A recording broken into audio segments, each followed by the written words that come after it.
अच्छा, अब मैं प्रिज्म स्टार्ट कर रहा हूँ। देखो प्रिज्म को again I relate with this formula, और वो फॉर्मूला हमारे पास क्या है, ये वाला सिंपल सा फॉर्मूला जो मैं आपको एक्सप्लेन कर चुका हूँ कि when I am talking about the prism, तो प्रिज्म के अंदर आपके पास क्या होगा कि लेंथ मल्टीप्लाई ब्रेथ आपके पास क्या होती है, एरिया होता है।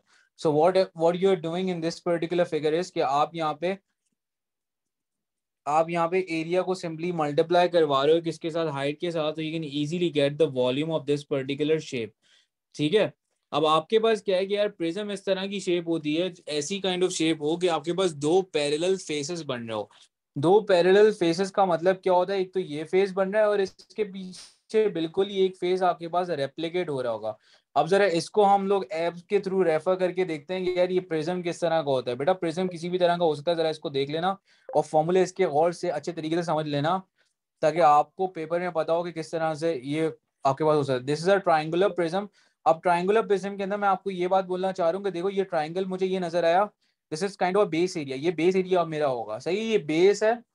और यही बेस आपके पास पूरी पीछे के पीछे रेप्लिकेट हो रही है। तो जब आपके पास ऐसा शेप हो जो आपके पास जिसके दो फेसेस एक दूसरे के साथ पैरेलल हो, सो उस शेप का नाम क्या होता है, प्रिज्म नाम होता है। सही है, तो मैंने यही चीज रेप्लिकेट करी थी सिलेंडर के अंदर, आप लोग रिलेट कर पाओगे। Now if I want to find the volume of this particular shape, तो वॉल्यूम के लिए यार मैं क्या यूज करूंगा, बेस एरिया। बेस एरिया किसका भाई, इस ट्राइंगल का बेस एरिया मल्टीप्लाई करवा दूंगा जितना ये हाइट के साथ जा रहा है। तो इसका फॉर्मूला आपके पास क्या बन जाएगा, base area multiply by height. Base area का दूसरा नाम होता है area of cross section. Area of cross section का मतलब ये कि अगर मैंने इसके स्लाइसिंग करना स्टार्ट करी, तो इसके स्लाइसिंग करने से क्या फायदा होगा, हर बार मेरे पास सेम पीस कट के सामने आएगा। सही है।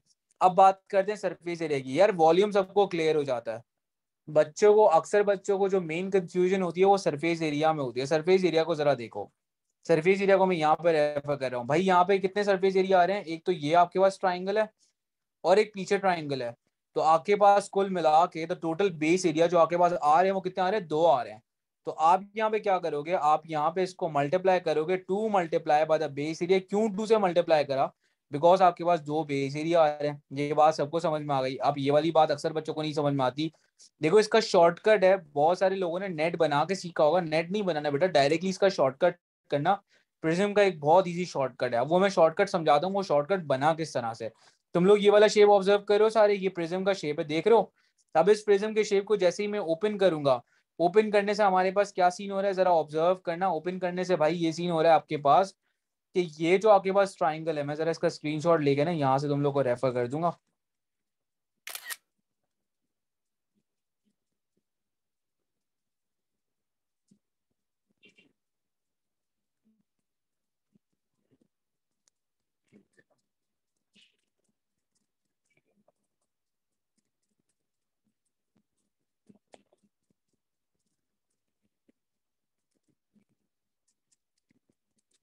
अच्छा आप देखो मैंने यहाँ पे क्या रेफर करी, मैंने यहाँ पे ये रेफर करी, ये आपके पास बेस एरिया हो गया, ये भी बेस एरिया हो गया, दो आ गए। सबको ये बात क्लियर हो गई। अब एक बात मेरी ये बात सुनना है कि ये जो इतनी बड़ी चीज होती है ना, ये आपके पास क्या होती है, ब्लू लाइन जो मैंने मार्क करी है, blue line is basically perimeter होता है। ये किसका पेरीमीटर होता है, ऑफ योर बेस। जो भी आपकी बेस होती है उसका पेरीमीटर होता है। अब जरा यहाँ पे आगे इस चीज को जरा देखो और चेक करो, और मैं इसको वापस से बंद कर रहा हूँ, जरा चेक करना क्या हो रहा है। देखो बंद करने से आपने यहाँ पे ये अज्यूम करा कि ये जो ट्राइंगल है आपके पास जैसे ये खुल रहा है, सही है, ये खुलने का देखो और इसका बंद होने का देखो। ये जो आपके पास पूरी इतनी बड़ी लेंथ आ रही है, that is basically the perimeter. सही है। अब ये आपके पास जो इतनी बड़ी लेंथ आ रही थी, ये आपके पास क्या है कि इस पूरे शेप का क्या पेरीमीटर है। ये वाली लेंथ यहाँ पे आ गई, ये वाली लेंथ आपके पास यहाँ रेप्लिकेट हो रही होगी, ये वाली लेंथ यहाँ पे रेप्लिकेट हो रही होगी। तो ये जो टोटल लेंथ होती है आपके पास क्या होती है, आपके बेस एरिया का पेरीमीटर होती है, मल्टीप्लाई बाय द हाइट। तो आपके पास क्या आएगा, इस पूरे रेक्टेंगल का एरिया आ जाएगा। तो मैंने इसका फॉर्मूला क्या बनाया, perimeter of base multiply by height. So all of you, is that clear, कोई कंफ्यूजन है तो मुझे बता दो।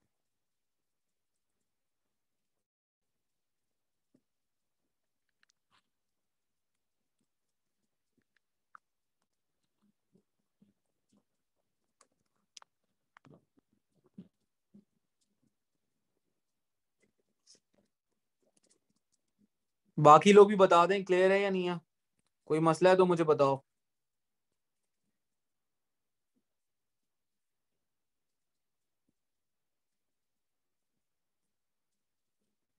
हाँ वो रेक्टेंगल ही है ना जो आपकी बेस है, रेक्टेंगल ही तो आपके पास बेस की तरह एक्ट कर रही है। जरा इस शेप को देखो, रेक्टेंगल ही आपके पास बेस की तरह एक्ट कर रही है ना, ये वाला आपके पास सीन हो रहा है।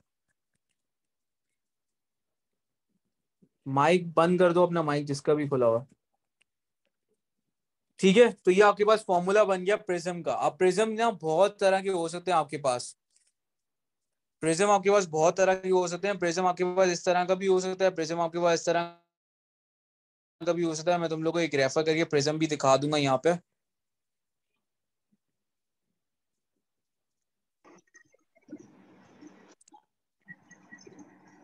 अबीर है ही नहीं वहां पे वेटिंग के अंदर, अबीर को ऐड कैसे करूं?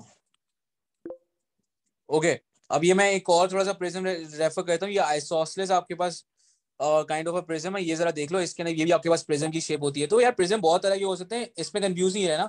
जो बेसिक अप्रोच है, जो बेसिक फॉर्मूला है, वो आपके पास क्या रहेगा, एक्जैक्टली सेम रहेगा। अब मैं यहाँ पे रेफर कर रहा हूँ इसकी तरफ, पिरामिड की तरफ। बेटा पिरामिड का आपके पास सिंपल फॉर्मूला क्या होता है? पिरामिड का सिंपल फॉर्मूला होता है 1/3 multiply by base area multiply by height. This is a simple formula for pyramid. अब पिरामिड के लिए आप लोगों ने, बिकॉज वही वाली बात है कि आप लोगों के दिमागों के अंदर एक चीज आपके पास वो होती है, because you guys are connected with the Egypt thing.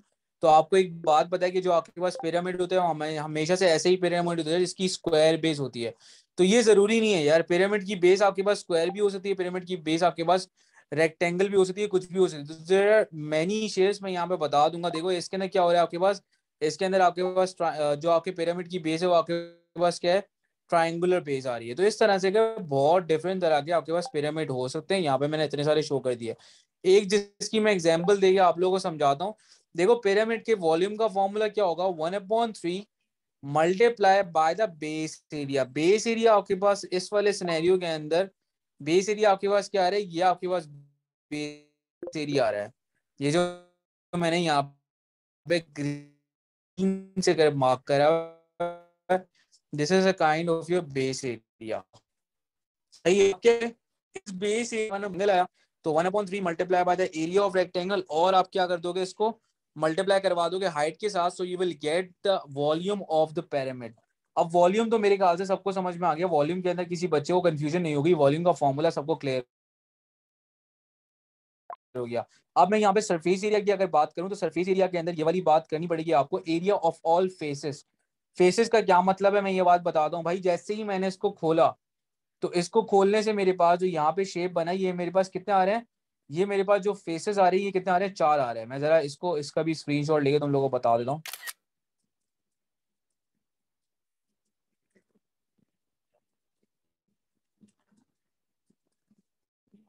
ये जो आपके पास यहाँ पे है ना, ये आपके पास फेसेस हैं, फेसेस।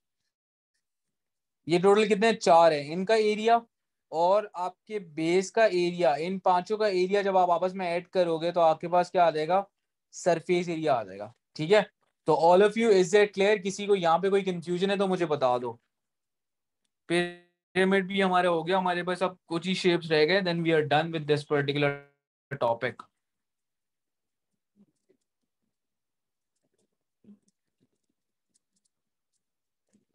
क्लियर हो गया सबको? स्क्रीनशॉट ले लो, लेकिन वैसे मैं ये सॉफ्ट फाइल में भेजी भी है और मैं भेजूंगा भी वापस।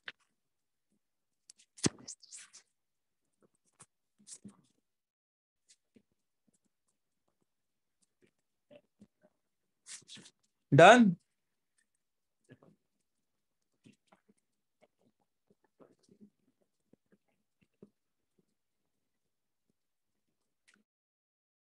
अच्छा, अब मैं बात करता हूँ यहाँ पे कोन की। कोन के अंदर कुछ चीजों को बड़े अच्छे तरीके से ऑब्जर्व कर लेना, वो बड़ी इंपॉर्टेंट चीज है हमारे पास। कोन का फॉर्मूला।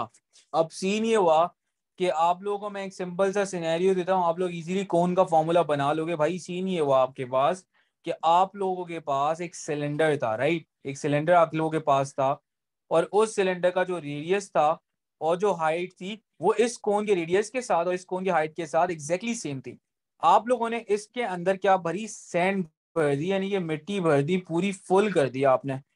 सही है, आपने जब मिट्टी फुल कर दी इसके अंदर, सिलेंडर के अंदर, और आपने सिलेंडर को जब बाहर उसकी मिट्टी को बाहर निकाला, आपने बोला यार एक बार वापस से भरते हैं with the help of a cone. तो आपने क्या करा, एक बार कोन से फिल करा, मिट्टी भरी कोन के अंदर, सिलेंडर के अंदर डाल दी। अगेन आपने क्या करा, कोन से मिट्टी भरी सिलेंडर के अंदर डाली, अभी भी सिलेंडर फुल नहीं हुआ। थर्ड टाइम जब आपने कोन से कर आपने मिट्टी को लिया और सिलेंडर में डाला, तो आपके पास सिलेंडर पूरा फिल हो गया। तो यहां से अगर हमने ये कंक्लूजन बनाया कि भाई आपको एक कंप्लीट सिलेंडर फिल करने में कितने कोन लगे, 3 कोन लगे। तो हमने यहाँ पे बात ये करी कि भाई आपके पास क्या होता है कि वॉल्यूम ऑफ कोन, वो आपके पास क्या होता है, basically it is 1/3 of the volume of cylinder. So this was the formula of volume of cylinder. अगर उसको मैं 1/3 से मल्टीप्लाई करूंगा तो वॉल्यूम ऑफ कोन आ जाएगा। आप जरा कॉमन सेंस यूज कर लेना। क्या कॉमन सेंस है भाई, आपके एक सिलेंडर के अंदर कितने कोन होते हैं, 3 कोन होते हैं, 3 कोन का वॉल्यूम होता है। तो अगर एक कोन के वॉल्यूम का फॉर्मूला निकालना पड़ेगा तो 1/3 मल्टीप्लाई पायर स्क्वायर एच। और जब मैं इसके सरफेस एरिया की बात कर रहा हूं तो भाई सरफेस एरिया में क्या है आपके पास, ये रही, या आपके पास इसकी सर्कुलर बेस आ गई विच इज पायर स्क्वायर, और पायर एल ये आपके पास क्या आ गया, इसका सर्कुलर ये आ गया जहां से आप कोन को पकड़ के यहाँ पे खा रहे होते हो। सो this is the formula for the cone. All of you यहाँ पे कोई कंफ्यूजन है तो मुझे बता दो।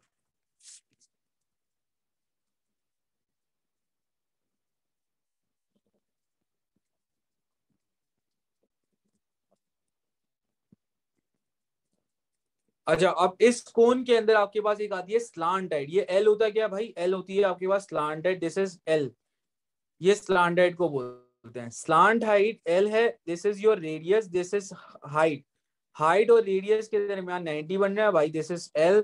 सो this is the relationship of exactly same जो हम पाइथागोरस थ्योरम में कर रहे होते थे, याद होगा, H square equals to P square plus B square. तो ये आपके पास पाइथागोरस थ्योरम यूज हो रहा होता था। तो ये आपके पास क्या हो जाएगी, आपका हाइपोटेन्यूज हो जाएगा, या आपका बेस हो जाएगा, या आपका परपेंडिकुलर हो जाएगा। तो इनसे अगर मैंने एक फॉर्मूला बना दिया कि कभी भी अगर एग्जामिनर आपको स्लांट हाइट निकालने की बात करेगा तो आप बोलोगे L square equals to H square plus R square, ये आपके पास आ जाएगा फॉर्मूला। इसका जल्दी से स्क्रीनशॉट ले लो, फिर मैं आगे की तरफ रेफर कर रहा हूँ। बड़े इंपॉर्टेंट चीज है वो, बहुत ही ज्यादा इंपॉर्टेंट चीज है।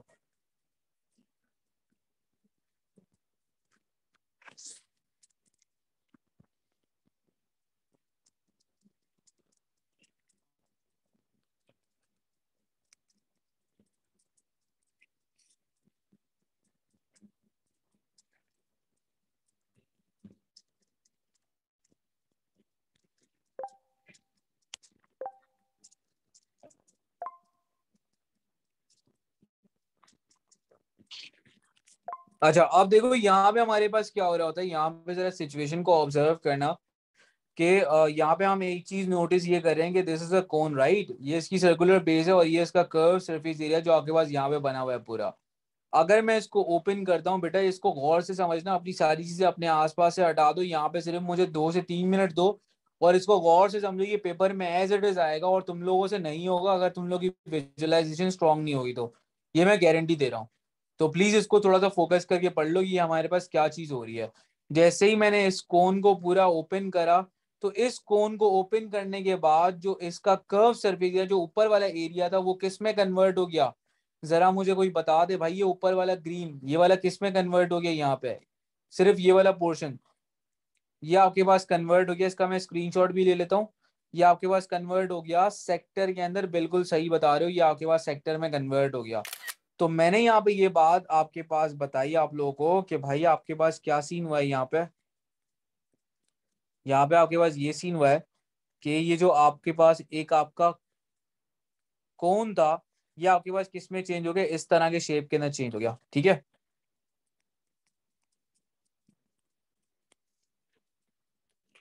तो ये आपके पास इस तरह के शेप चेंज हो गया, यानी कि मैं यहाँ पे लिख सकता हूँ कि कौन आपके पास यहाँ पे काइंड ऑफ अ कन्वर्ट हो रहा है, किसके अंदर, किसके अंदर कन्वर्ट हो रहा है आपके पास, वो सेक्टर के अंदर कन्वर्ट हो रहा है। सही है, आपके पास पूरा जो है सेक्टर बना दिया, यहाँ पे ये वाली चीज होगी सेक्टर। अब यहाँ पे इंपॉर्टेंट कुछ कंक्लूजन्स हैं जो आप लोगों को बहुत अच्छे तरीके से नोट करना आना चाहिए। यार जरा इसको ऑब्जर्व करना विजुअलाइजेशन से कि ये जो आपके पास इसकी कर्व, ये जो इसकी स्लांट हाइट थी, जरा मैं इसको थोड़ा सा ओपन करके छोड़ रहा हूँ ताकि तुम लोग आराम से इसको रेफर कर सको। ये जो इसकी कर्व आपके पास वो थी, स्लांट हाइट थी, ये खुल के अब सेक्टर का क्या बना रही है, सेक्टर का रेडियस बना रही है, जरा देख लो वापस से,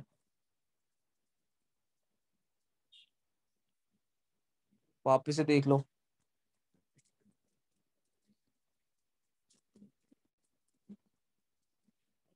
सही है, तो हमने यहाँ पे ये बात डिड्यूस करी कि भाई जो आपकी स्लांट हाइट थी,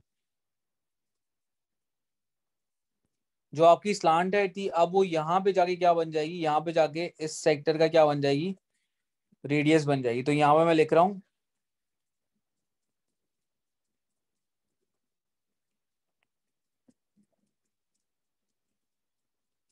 आपके पास बन गई यहाँ पे रेडियस ऑफ सेक्टर। ठीक है, एक और भी चीज आपके पास हुई, वो चीज आपके पास क्या हुई, आप जरा यहाँ पे ऑब्जर्व करो, मैं इस चीज की बात कर रहा हूँ, इस वाली चीज की, इस चीज को जरा ऑब्जर्व करना है इस वाले सिनेरियो के अंदर। ये आपके पास क्या था, it was the circumference of the base of the cone. Circumference of the base of the कोन आपके पास किस में आगे कन्वर्ट हो रहा है, आर्क लेंथ में आपके पास कन्वर्ट हो रहा है। सही है, तो ये सर्कमफेरेंस है आपके पास of the base of the cone, और यहाँ पे आपके पास किस में कन्वर्ट हो गया, यहाँ पे आपके पास कन्वर्ट हो गया आर्क लेंथ के अंदर। तो यहाँ पे यू कैन कंक्लूड कि आपके पास जो सर्कमफेरेंस था of the base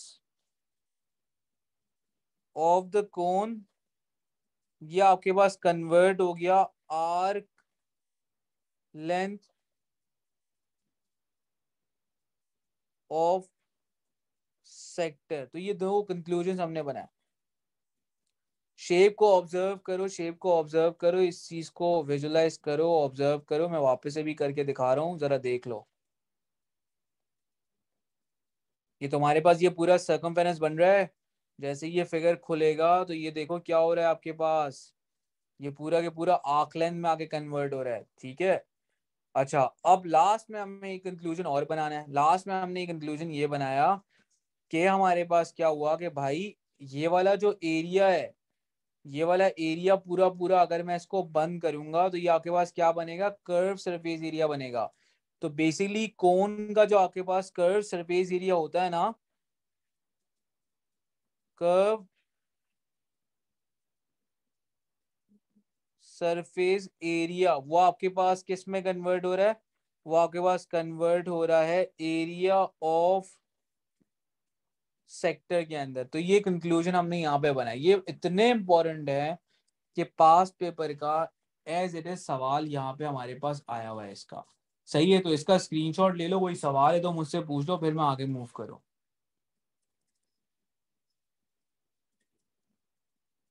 all of you clear है ना?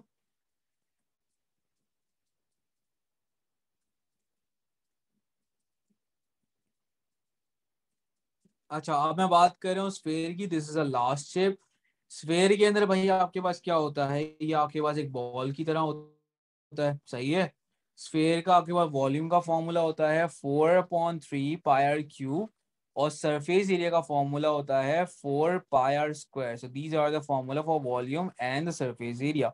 अगर मुझे यहाँ पे हेमिस्फेयर की बात करूं, तो हेमिस्फेयर भाई क्या होता है, हेमिस्फेयर इसका आधा होता है स्फेयर का। तो अगर आधा होता है तो स्फेयर का फॉर्मूला था 4/3 πr क्यूब। हेमिस्फेयर के फॉर्मूले के लिए मैंने इसको मल्टीप्लाई करा है 1/2 के साथ। तो बेटा जब 1/2 के साथ मल्टीप्लाई करा है तो ये वाला 2 इस वाले 3 के साथ क्या हो गया, मल्टीप्लाई हो गया। तो ये आपके पास क्या बन गया, 6 बन गया। So the formula for the hemisphere of volume will become 4/6 πr cube. Surface area के लिए मैंने आपको एग्जांपल दे रहा हूँ वाटरमेलन की। अगर आप वाटरमेलन को हाफ से कट करते हो तो ये आपके पास ऊपर वाले एक सर्कुलर सरफेस एरिया आएगा, तो इसका मैंने फॉर्मूला लिखा πr²।